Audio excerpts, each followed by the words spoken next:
bands play there, and they're kind of all the same. And I don't remember that we went out and listened to anybody because we were playing 6 nights a week, 5 nights a week, whatever, 5 hours a night. So there wasn't a lot of opportunity to go out and inspect anything other than golf courses, and a bar.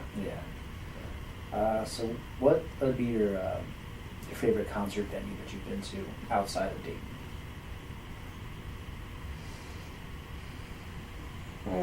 Well, concert that I've been to outside of Dayton. The most of the concerts I've been to have been in Dayton, either at the Phrase or the Nutter Center. And the ones I go to, I'm not a big concert goer tour, but the ones I go to are what I consider to be the legends, music legends.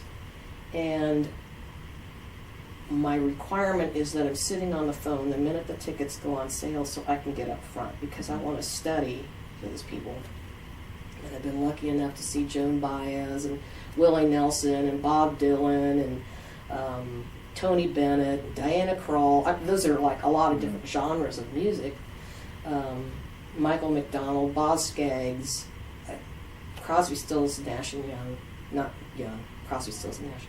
Sitting down front where you can study their musicianship and the way they present themselves and the type of equipment they're using and what the roadies are doing and what the requirements are. Yeah, those are all my favorites. Have you ever gotten a chance to go out west to see any concerts, like maybe with Red Rocks? No. Red Rocks is one. It'd be cool to go out there and sing Stone Kitties, though. Yeah. I would love that. Red Rocks is by far my Is my it? favorite. You've been there? Oh, I've been Who there. did you see? I saw the Abbott Brothers and Lake Street Dive back in 2015. How did you get out there? You knew it and you just went? Or? No, I work at a Boy Scout camp in New Mexico during the summer, and we just found out about it, bought tickets, and just booked it up there real quick. It was That awesome. is amazing. Yeah, it was a Lucky great performance. you. And that was actually, Lake Street Dive has become one of my favorite bands. I don't know if you've ever heard of them before. No, I'll have to They're check. more of a kind of a blues, more new age blues, I would say. The lead singer has a voice that will just send shivers down Like your who? spine. Can you compare it to anybody? Not even. No? No, yeah, because just the range that she has is just phenomenal. Oh, I feel like you would enjoy I it a gotta lot. check that Yeah. out. I actually, besides that concert, I also heard of them on NPR as well. They Oh, were on. that's a great place to discover Mhm. new music. Yeah, it's I can't listen to the radio anymore these days. I just Mhm. hop on NPR. Yeah, once you listen to that, Yeah. it's hard to do anything else. I'm not a big fan of pop music. Yeah. It is my big thing. What would be your overall opinion of popular music and how you've kind of seen it evolve through the years? Well, some of it I'm not real happy with. I mean, I don't care for it. I don't see any substance to it. But there obviously isn't an audience for it because people buy records, they go to the concerts, they win awards. Mhm. It's just not, it's not my idea of something that's good. I like substance, I like melody, I like chords. I mean, there's some chord progressions that give me chills when I hear them. And, I don't know what it is. I try and think about what is it about that. But I hate to say there's certain things that, what genres I don't like, but it's because I can't relate to it or I don't see substance in it. But it's good that it's there. Other Yeah. people enjoy it. Yeah, yep. I've always when I talk to people, just debate them about the merits of certain genres of Mhm. music.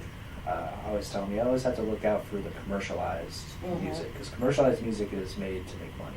Mhm. But those people did not get into that just to make money. They got Right. into it to make music. Right. So, like, if you buy their album, just avoid the tracks that are on the radio, because Mhm. you'll actually find what they're actually putting out there, like, that's hidden in the other songs. That's a very good point. Hadn't thought about saying it that way, but yeah, that's a good point. Just I mean, you gotta make money. Yeah. But you also want to get your best product out there. So bringing it back a little bit, would you say there were any low points during your career?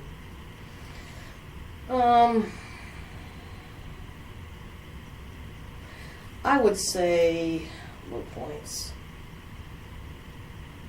There were a few times that clubs closed for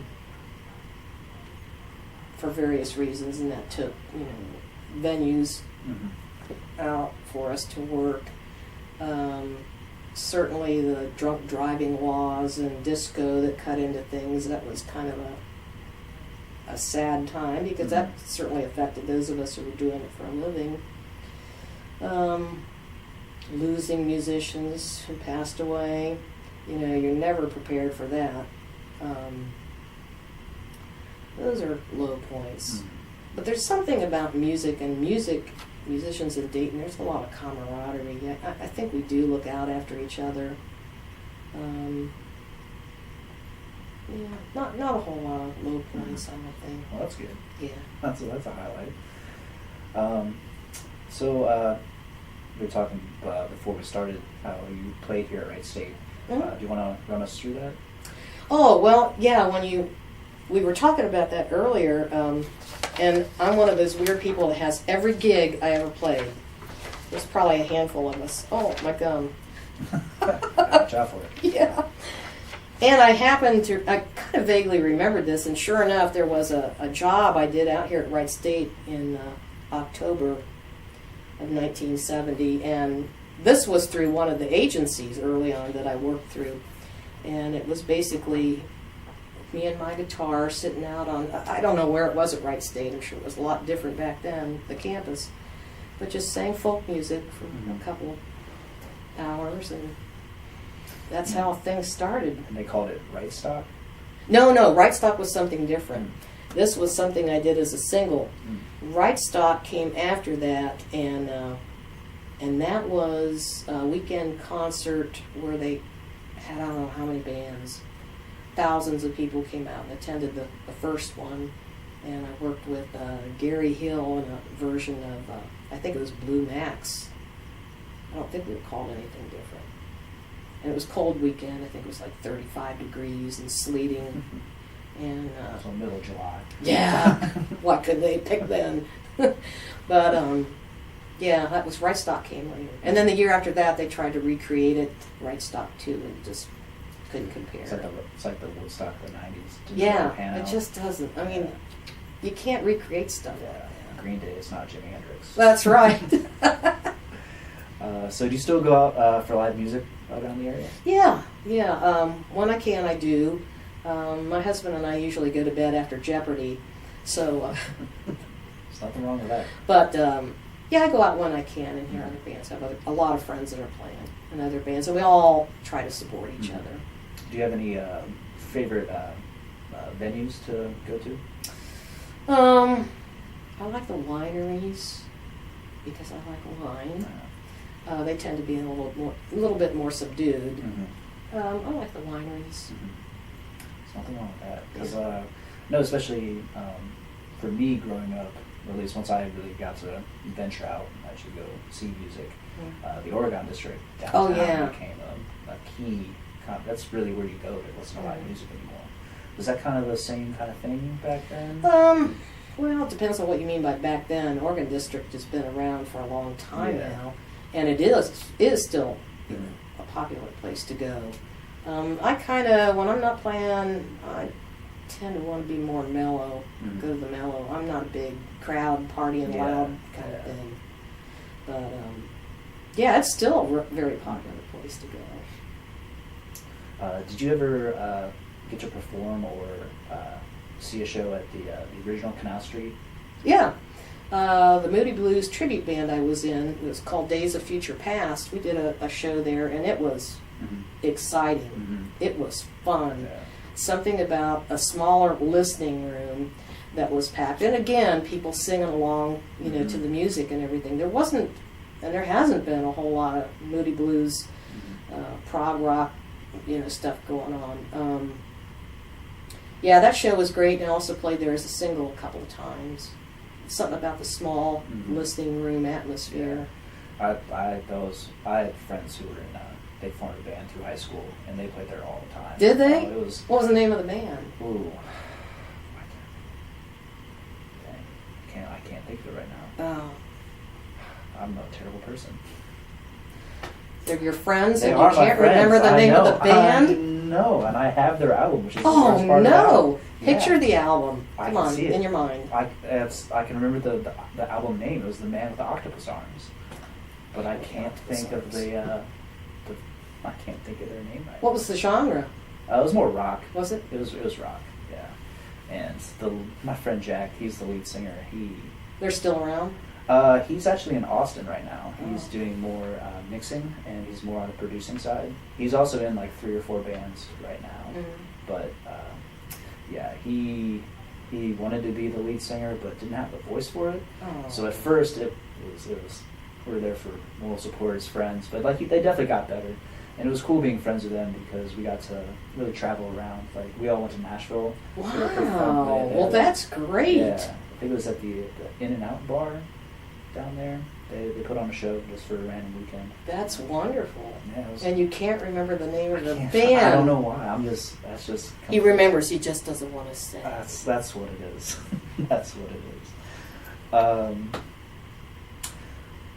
So yeah, what would you say would be like the biggest difference between the Dayton music scene now and then back during your career? I think it's a lot more. There are a lot more genres and subgenres Mhm. now than there was back then. Boy, there's a lot of good musicians and a lot of good bands, and they're playing all different styles of music and the original stuff. The writing is incredible. And I don't know if it's something in the water around. Well, certainly we don't want to discuss that now. Not today. No, not today. But it's just amazing. Mhm. And of course, with being able to post things on YouTube and Facebook and everything, you get to hear the stuff, and it is truly amazing what all is going on. Mhm. In the I think back then it was a lot more, a lot less different varieties and genres being performed, and there's more places now where you can do it. It's like you said down in the Oregon district. Those are great venues to be able to present your music. Mhm. So yeah, I love what's going on now. Mhm. It's great. The one thing I love about the Oregon district is just how you can go from going to Blind Bob's and seeing like a deathcore heavy metal band, and then jumping down to maybe Tumbleweed. Yeah, block away. Yeah, just Yeah. hop, skip, and a jump, and then you have just a country band playing. Mhm. And across the street from there, maybe just a blues singer. Exactly. I love it. It I love is. every bit of It is. That's great. It's very cool. Mhm. Okay, you convinced me. I'll start hanging out down It's, there but hey, you should probably check Blind Bob's before you go in. You never know. If you end up at a Daikaiju concert, they set all their instruments on fire. now. What? It gets insane. Oh, After God. this wraps up, I can show you some videos of Yeah. it. It's basically it's like a jam band heavy metal, but they don't sing, and they just go through the crowd like they're crowd surfing, like they're holding up the drum kit and the drummer who's playing on top of the What? crowd with the drum set like on fire. On fire? It's insane. Yeah. Don't go to that show. No, I won't. I just wonder what the fire marshals say. Well, it is. Does it ever set off the sprinkler system? I've been to 2 of the shows and not yet, but yeah. Wow. Do you think the local music scene is missing? Yeah, drummers that set their sets on fire. We need more of that. I'm going to suggest that. Hey, Is it missing anything? Mhm. No, I think it keeps expanding. As far as, I mean, the venues kind of come and go, and they change ownership and everything like that. But the musicians, I think they just keep branching further and further into who knows. It's great. Yeah. Mhm. What would you list as the best bands to come out of Dayton? Well, Dayton is really known for the funk bands, Yeah. and of course they have the Funk Museum now. But I mean, there was a time when that was what was going on, and man, those bands were hot. I don't know why they're. I don't know that much about the history of it. I should go to the Funk Museum and read or see about it. But, That's by appointment. You should call before. oh, really? Yeah. Okay. I wrote a paper for them my first semester of grad school on the history of Dayton Oh. funk music, and just Well, why do you think it was such a big thing? Or you probably know since you went out there and did a paper. Well, to me, I think the funk music explosion out of Dayton was just more of a consequence of the kind of the racial tension that was forming in Dayton. So, just the overall just anger that was there. Mm-hmm. It was just an outlet that mm-hmm. people had, and funk music really kind of gave people a way to kind of look past everything that was going on politically or socially and just come together for good music. I see. And a lot of other genres, like it's not on purpose that they're limiting, mm-hmm. but they're only really subject to certain fans. Okay. So funk music kind of brought in a lot of people, kind of similar to how the blues did in Chicago. It just really brought in more people. That's neat to hear about. Yeah. So you went to the Funk Museum? I've been there a few times. Yeah, it's pretty cool. I bet. Yeah, but yeah, it's by appointment only. Okay, write that down. Yeah. By appointment. Yeah, but cool. I'll check that out. but they work very well around when you're available to come in. So yeah, I think that was what Dayton's best known for. mm-hmm. I mean, there's been other great people that have come out of Dayton, but as far as that era, that certainly is stuck. Yeah. Mm-hmm. Is there anything distinctive about the Dayton music scene that makes it unique? Well, we talked about that. Mm-hmm. I don't know. I mean, that's the first thing that comes to my mind. And again, I think it's all from the perspective of the musician that you're asking that question mm-hmm. of. There's certainly been a lot of well-known musicians come out of this area. I maybe it's no more than the next town or the next city, mm-hmm. But I would say Dayton is best known for the funk music that came out.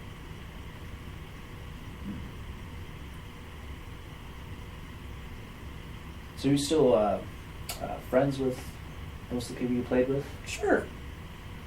Yeah, there's a few that, I mean, as you go on in music, it's kind of like you cross paths and then maybe you get involved in different things and then you cross paths again. It's kind of fun reuniting with people, mainly on Facebook, mm-hmm. that I lost track of. And, oh, you're still around. What are you doing now? Yeah. And, there's different genres of music that maybe you weren't involved in before, and an opportunity comes along and you get to work with musicians who you've known for years but never had a chance mm-hmm. to work with, so that's kind of neat. Mm-hmm. You said you and Lenny Davis play euchre.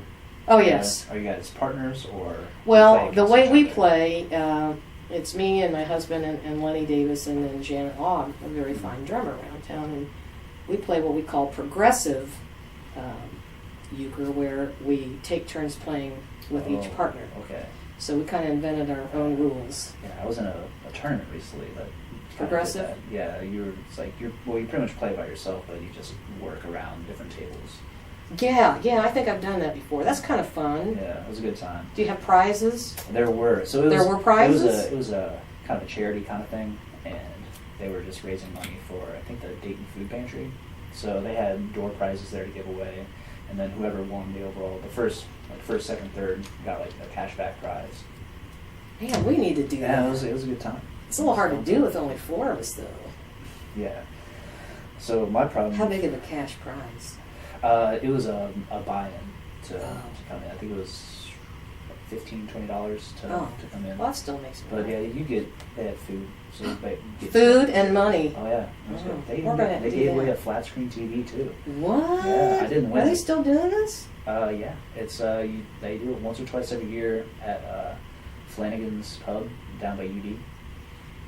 Flat screen TV. I know. I didn't win it. I was a little upset. That's where all my raffle tickets went. Was to the flat screen. What a great idea. It was a fun time. My biggest problem with euchre is trusting my partner. Oh, yeah? I always just trust him for one. I can only give him one. But that's just me. Well, we're not real hardcore, mean kind of. Mm-hmm. Yeah. My competitive nature sometimes just takes over. Oh, okay. Cards.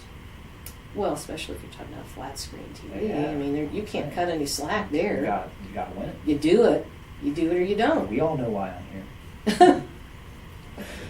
So, just to kind of wrap up, one question that I always kind of run by people is today, you see, like, especially just with everything financially going wrong with Wright State and all the schools, basically nationwide, that they seem to be cutting arts and music programs.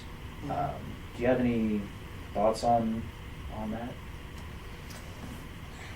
Do you agree with it? Not agree with it? Well, no, I don't agree with it. I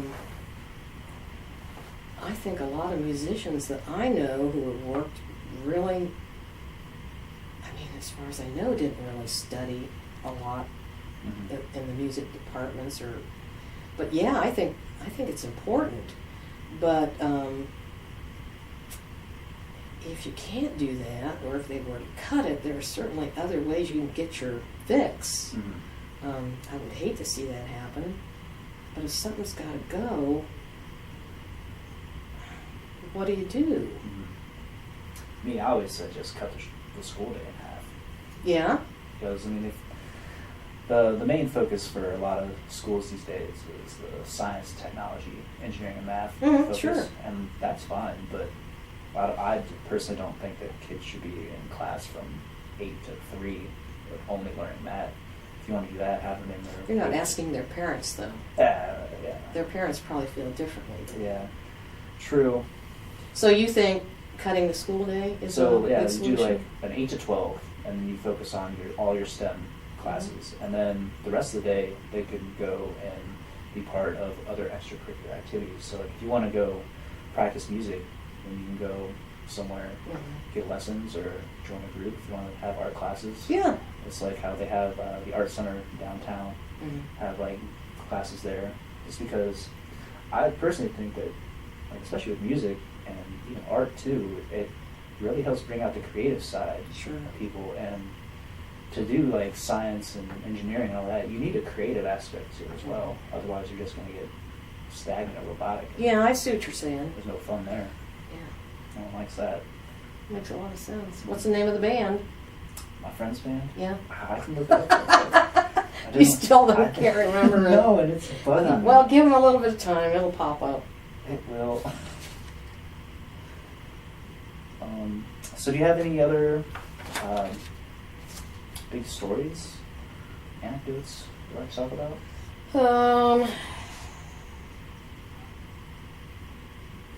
Well, I told you the story about sneaking in concerts at Hare Arena. Authors and audio. Authors and audio, but Yes. you had to look it up. Well, that's cool. I remember it. All right. Yeah. I'll have to check that out too. You've got to email me all this stuff now that I need to look up and introduce myself to. There are just so many anecdotes of playing with all the bands, and so many memories, and so many fun times. I wouldn't trade it for anything. I'm so glad that things went the way they did, and they have turned out the way they have, and the opportunities and the people I've met, and just being able to make a living doing music, since 1970, and still in it. And even though things have changed a lot, it's like every opportunity with another band, I get to learn something. It's like one of the bands I'm in now, some of the music they're playing, I thought, I can't play that. I don't play like that. But I'm playing those songs now because it gave me the opportunity to learn a different style. And I think that's what keeps it fresh and interesting and motivating, is that, I wouldn't have felt this way if I stayed in one place, all this time. But the different bands and the different music, and I'm just loving it. I love where it is now. Do you have any favorite instrument that you like, just love to listen to have someone play? I love alto sax. I think it's very expressive. And one thing about the wind instruments that hit me is that it's not only the instrument that's making the sound, it's the breath of the person using the instrument. And I just find that mesmerizing, those two things together that make the sound.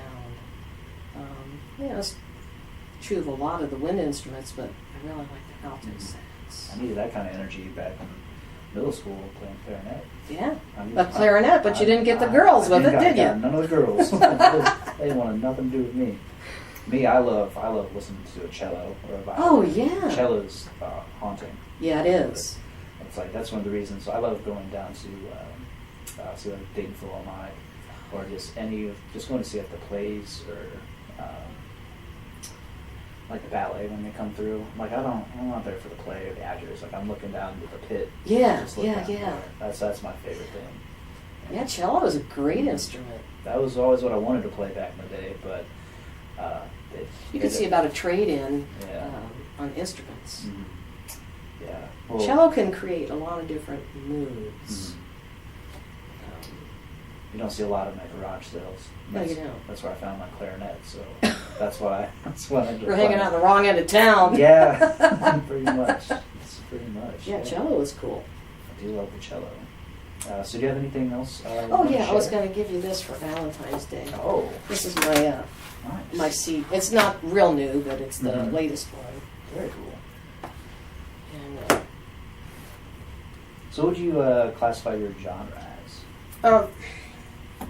well, as far as that, that is a hodgepodge of music, and I say so on the liner notes, because I came from a lot of different genres in the past, and kind of still enjoy a lot of genres. I think that's a good thing and a bad thing, because you can't, people can't say, well, let's go hear so-and-so, they do bluegrass, or they do rock, or they do this. It's just too wide of a variety, and I think in a way that was bad, because there's no slot to put it in. So that's just kind of a hodgepodge. Very cool. Some are originals, some are covers. Very cool.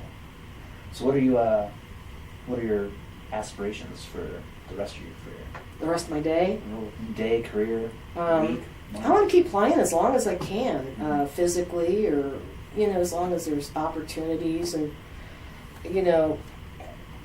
we're all getting older. Yeah. It's like Gary Hill says, we only have so many shows we can do that are left, or so many shows left, saying that, there'll come a day. But as long as the opportunities are there, I want to keep playing. I want to keep learning. If I'm not learning anything, I just can't see that happening. I just can't. I think I just want to keep learning. Yeah. Are there any venues that you still want to get out to and see? Like Red Rocks, for example? Yeah. I'd like to get a Red Rocks. Somebody told me about, you aren't the first person to tell me about Red Rocks. Did you drive there? Yes. How long of a drive? So from Dayton to my camp is 23 hours, and I've made that straight. 23 hours. It's terrible. A lot of coffee. Well, I'm retired, so that's not out of the realm of possibility. And there are planes. There are planes. And trains. True that. My car's kind of junky, so I may have to check into it. Yeah. So, how does the whole Red Rock thing happen? I've heard that you can go there during the day, get up on the stage, and play. Yeah. So it's so for I guess a good example for around here, Island Park. Yeah. The band shell that's Sure. there. It's basically just like that. Oh. If you just put giant rock pillars up around it, and Yeah. then the seats coming up this way. It's pretty much how it is. But when there's a show, it's just like any ticket event. How many people does it seat when it's? Oh, it's not like a ton. I've never been there where you're shoulder to shoulder having a bad time. You have plenty of space to move around, but there's always a decent crowd. Is the sound, The acoustics, and everything sounds good? amazing. It's so Wow. good. Yeah. And one thing I love about the venues out west is that some of them actually have a lot of they're outside venues, but they're in kind of enclaves like that. Okay. There's an opera house in it's either Santa Fe or Albuquerque, New Mexico, where it's an outdoor venue that's kind of in basically like a rock enclave. I wonder if there's something about the rock and the acoustics. Yeah. You think? Hmm. I'm not sure. I think Yanni played there at Red Rock, didn't he? Wasn't there a concert? You know who Yanni is? I don't know Jan. I don't know